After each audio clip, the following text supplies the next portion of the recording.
Salam alaikum chers enfants. ONG Aide, Service Éducation. Ici M. Amadou Ouaidi, professeur de SVT, classe de seconde C. Donc nous abordons la troisième séance de notre cours qui porte sur le thème de la nutrition minérale de la plante verte. Compétence, traiter une situation relative à la nutrition et à la santé. Ce cours de la seconde C, comme on l'a dit déjà aux deux séances précédentes, devait nous aider à comprendre la problématique, comment les poils absorbants des plantes puissent-ils l'eau du milieu. Les deux premières séances, on a pu répondre aux deux aspects, à savoir que le poil absorbant avait une structure particulière, n'est-ce pas, de cellules végétales allongées, laquelle structure lui permettait de puiser l'eau dans tous les recoins du sol afin de la mettre à la disposition de la plante.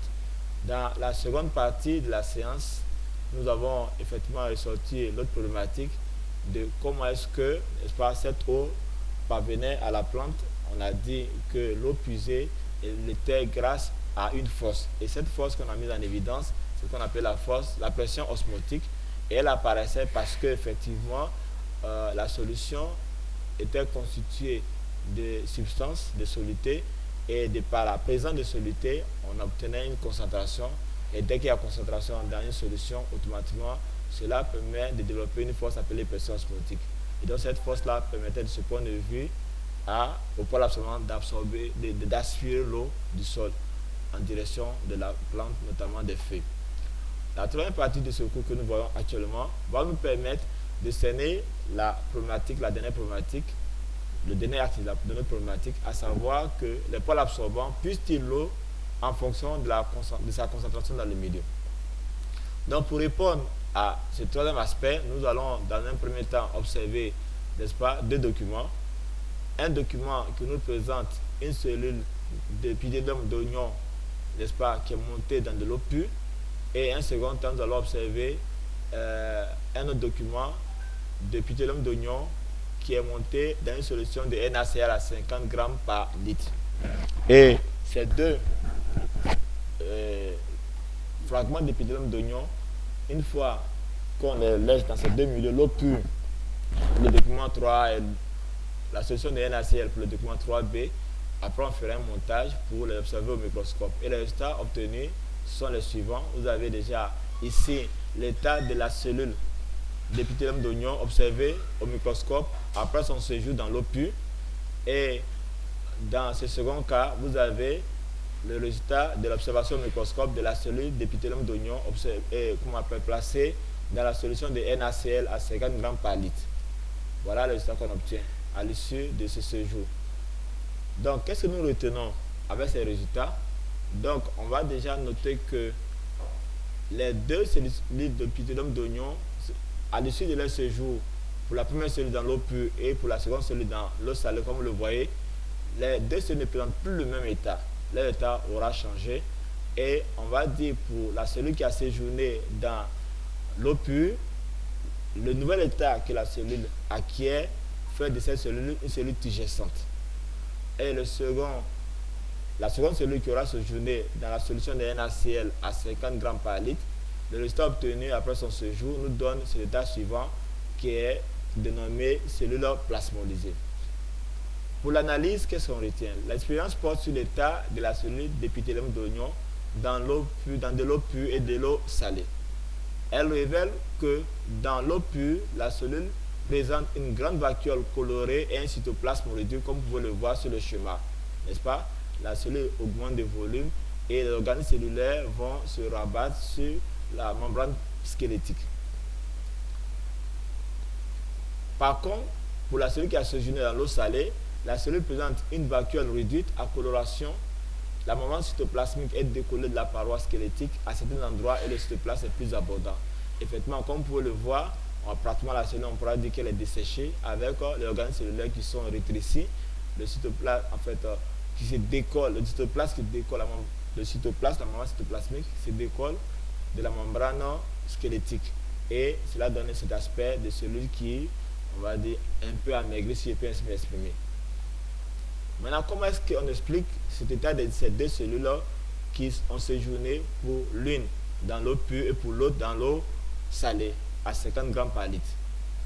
L'explication est très simple. on estime que dans l'eau pure, l'augmentation du volume de la vacuole est due à une entrée massive, n'est-ce pas, de l'eau dans la cellule par le phénomène d'osmose. On expliquait la dernière fois que le phénomène d'osmose, c'est le phénomène selon lequel, lorsqu'on a deux milieux liquides séparés par une membrane semi-perméable ou perméable, l'eau passait du milieu le moins concentré, appelé milieu hypotonique, vers le milieu le plus concentré, appelé milieu hypertonique. Et donc ce passage de l'eau, appelé phénomène d'osmose, est lié au fait que le milieu le plus concentré, du fait de sa concentration, n'est-ce pas, va développer une force appelée pression osmotique, laquelle force permet d'aspirer l'eau du milieu hypotonique pour l'envoyer vers le milieu hypertonique. Donc, lorsque nous nous présentons dans le cas de la cellule qui a séjourné notamment dans l'eau pure, si on prend ces deux, on va noter que le milieu intracellulaire cytoplasmique est plus concentré que le milieu dans lequel la cellule a séjourné, à savoir l'eau pure. Donc, l'eau pure étant moins concentrée, du coup, on aura la pression osmotique qui est plus importante dans le milieu intracellulaire, c'est-à-dire dans le cytoplasme. Et cette concentration du milieu intracytoplasmique qui est plus élevée va aspirer, n'est-ce pas, l'eau qui se trouve dans le milieu dans lequel la cellule baigne. Donc le phénomène d'osmose se fera de l'eau pure vers l'intérieur de la cellule, ce qui justifie que la cellule va augmenter de volume et donner les résultats qu'on a évoqués tout à l'heure. Quant au second cas de figure, à savoir la cellule d'oignon qu'on a mise, n'est-ce pas, dans le milieu salé, à concentration de 50 grammes par litre. Donc, lorsqu'on prend ces deux, on prend cette situation, on a d'une part le milieu intracellulaire, intracytoplasmique, qui a une concentration qui est inférieure à celle du milieu dans, n'est-ce pas, dans lequel on a plongé l'épithélium d'oignon. Du coup, cette différence de concentration va amener à développer plutôt une force, la pression osmotique qui est plus élevée au niveau de l'eau salée. Et donc cette force va aspirer l'eau qui se trouve dans le cytoplasme pour la faire sortir et la diriger vers le milieu salé.